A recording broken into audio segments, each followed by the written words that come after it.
Yes. Yes, I am. I'm right here right now. Sorry. We're not on air, are we?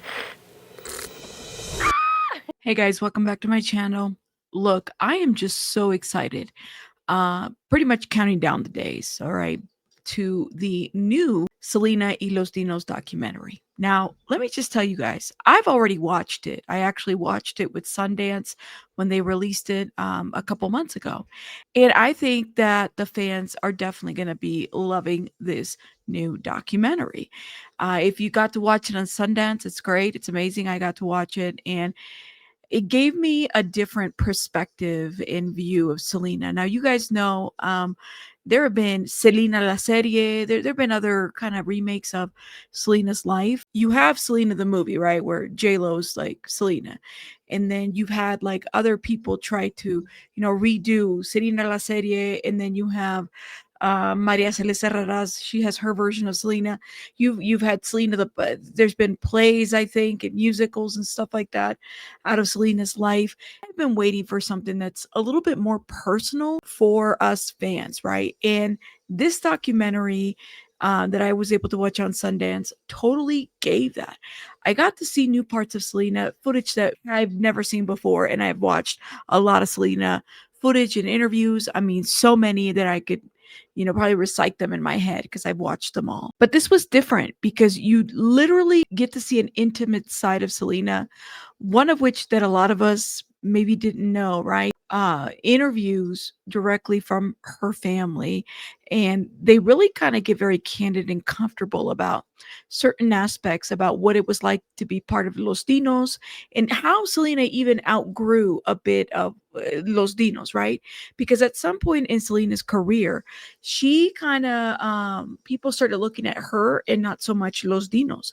And because Los Dinos was such a family group, there was no like resentment or hate. If anything, they applaud her success. I mean, she finished high school by mail. They were very close, and you get to see that closeness from when they were in the bus touring all over the place to kind of flying all over, and the different projects that Selena had. Even Selena talking in some of these interviews that have never been seen before, being more intimate about maybe her struggles or the things that she thought, what she stood for, and what she was like.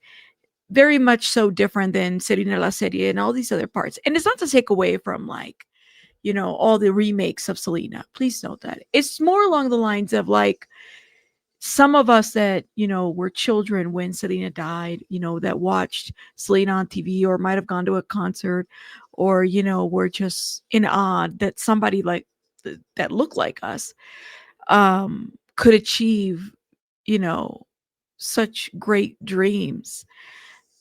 This to me was like, damn, this is really coming from the family, and this is really coming from Selena's words, and it really does give you a different side as to why the family has fought really hard to preserve Selena's image. Why they were very, very quick to, do a Selena the movie. How like quickly there was already vultures and people out there already planning to monetize off of her name, and how quickly they had to move over that. There's always been a lot of misconceptions, I think, about the Quintanilla family. I don't know them personally. I have heard many people say good things and bad things about the Quintanillas. I've heard people that, have gone to the Selena Museum and have had, not so nice experiences with some of the Quintanillas, which to me, it's kind of like if you're one of the biggest thing is like you're not supposed to, film in certain areas, do certain things and whatnot, because they really do their best to preserve things. Mr. Quintanilla has always seemed kind of like a moody guy, and I think he's kind of always shown himself to be that, even in the Selena movie. I mean, no shade, but he gives me the typical, you know, Latino dad, attitude, which I can relate to that because my dad's kind of like that. So I think maybe some of us are kind of used to that kind of like grouchiness out of a Latino dad. The Quintanilla family is a very misunderstood family. I think a lot of people have had their opinions about them, the way in which they moved quickly after Selena died. Many rumors that have been out there about the Quintanilla family. And so you get to see this other side. Some of these rumors have been like decades old about, Selena needed blood and the family being against what is it, blood transfusions, which was not accurate at all. Selena, when she arrived at the hospital, she was already gone. And there was no way, no open lines. They tried to work on her, but there were no open lines to actually do any kind of blood transfusion. She literally bled out. Selena's veins had collapsed because of the massive blood loss. So that was always a rumor that was out there, but it was inaccurate. It was shown in court docs. Paramedics testified as well. So that was debunked. This has made the Quintanilla family widely misunderstood, I think, overall in the Latino community, but just overall with people that have held certain theories about what happened to Selena. Other things have been about how quickly they did the movie, Selena the movie, right? That within such a short time frame of her dying, Salma Hayek had gone and she was offered a role, I believe. And then there was somebody else who actually spoke and said, no, Salma Hayek was never offered a role. They were doing auditions, and she was somebody that came to mind at the time. Salma Hayek was a pretty big actress. She's originally from Mexico. She had done some novelas there, and then kind of did a crossover to this market, to the American market. And so they were very quick to look at her as a possible Selena. But Salma actually spoke out, I believe, in an interview a couple of years ago, where she's like, well, I just felt like it was too quick and I didn't want to do it, type of situation.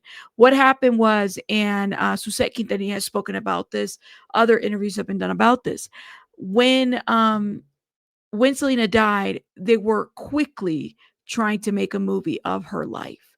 So the family had to get ahead of a lot of this and basically, get the right people in place, Gregory Nava, all these people to kind of get things going.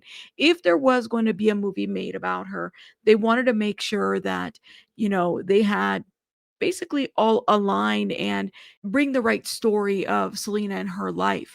And it really was shortly after her death that this movie was done. I remember, I think I was in the fourth grade when Selena died, and this movie was out in the sixth grade. I was in the sixth grade when this movie came out. And I remember going on a field trip to go see it with my school at the time. And so it was a huge deal, right? It was a huge deal when it first premiered. I think I saw it maybe twice in theater. But again, there have been a lot of rumors, misconceptions, and like I said, the Quintanilla family has always been misunderstood.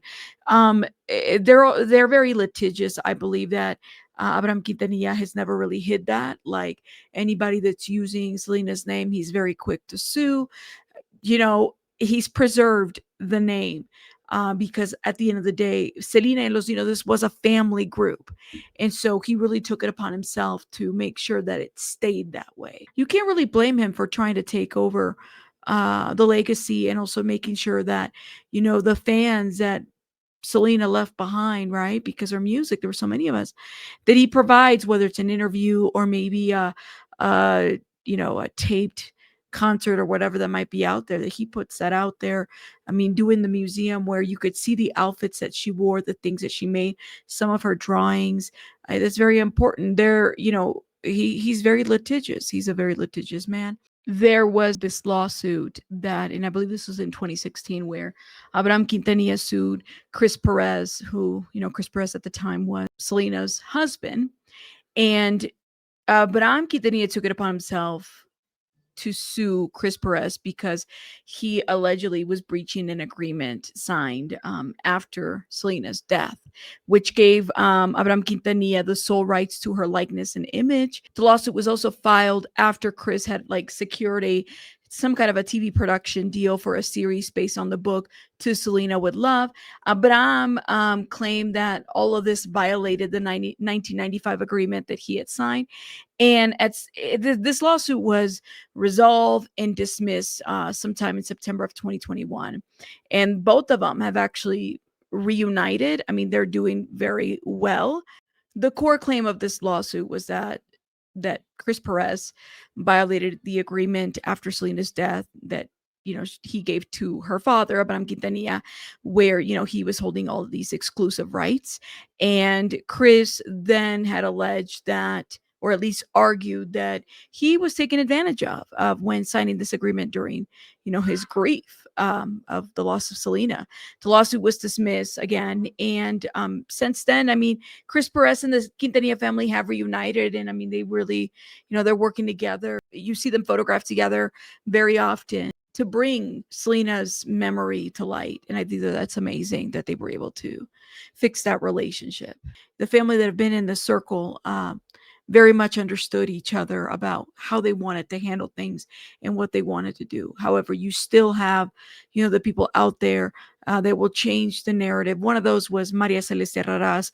For those that don't know, the Primer Impacto Univision reporter who was at the courtroom. I've talked about her lots of times. And she essentially gave a voice to the killer, Yolanda Saldivar, and the family to basically give a different image of Selena. I mean, there was rumors about of an affair, an abortion, all kinds of things that at the end of the day came out not to be true because Selena had an implant.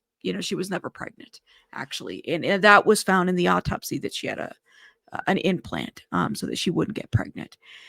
So it's a lot of rumors that started from that base, but Maria Celeste Herreras was one of the reporters that was in the courtroom in there and reporting and meeting with Yolanda and other people in this group at that time. And, she wrote a book, she had her own series, and the Quintanilla family have strongly spoken out about her and stand against her.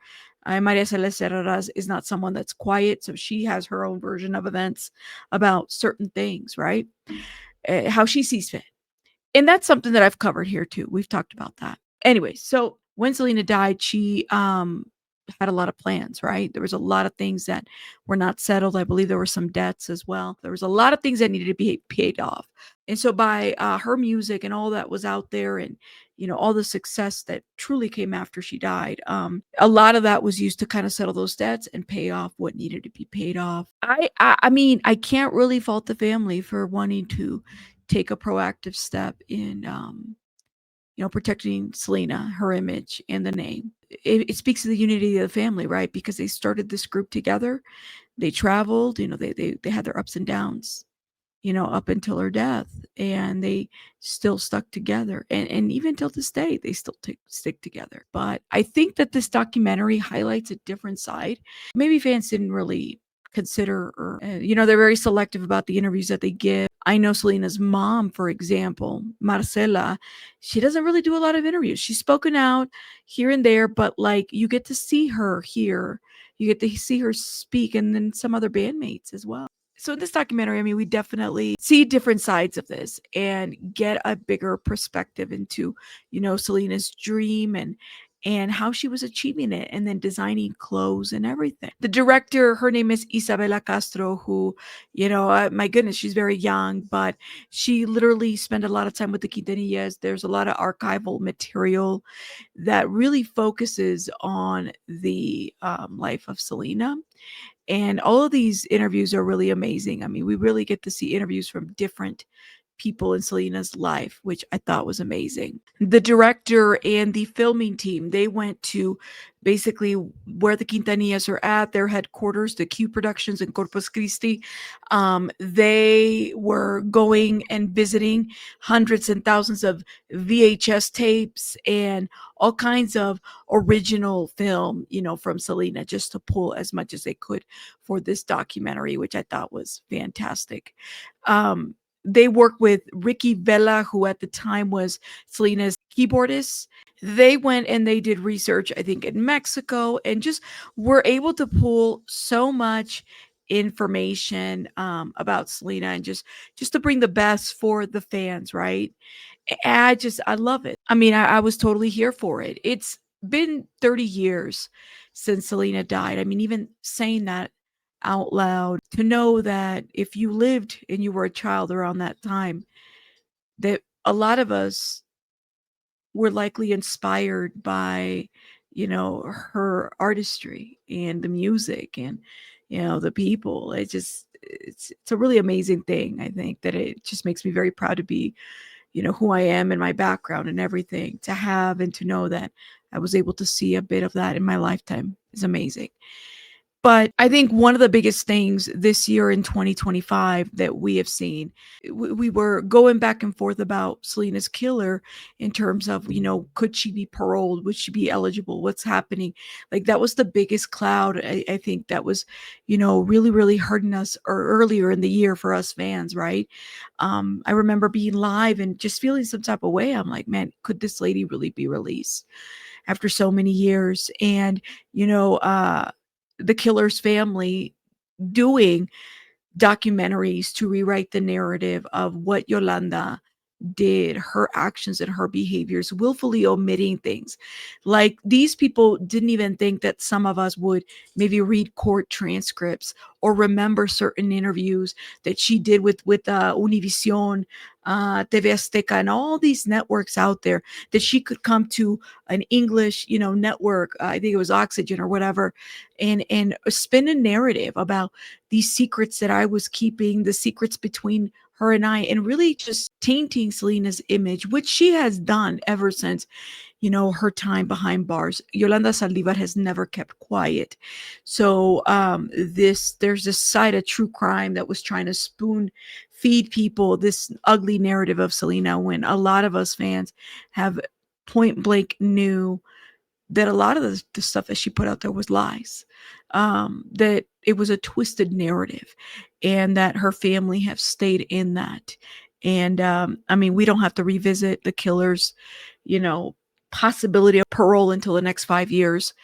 But I remember feeling that heaviness earlier in the year of that being a possibility.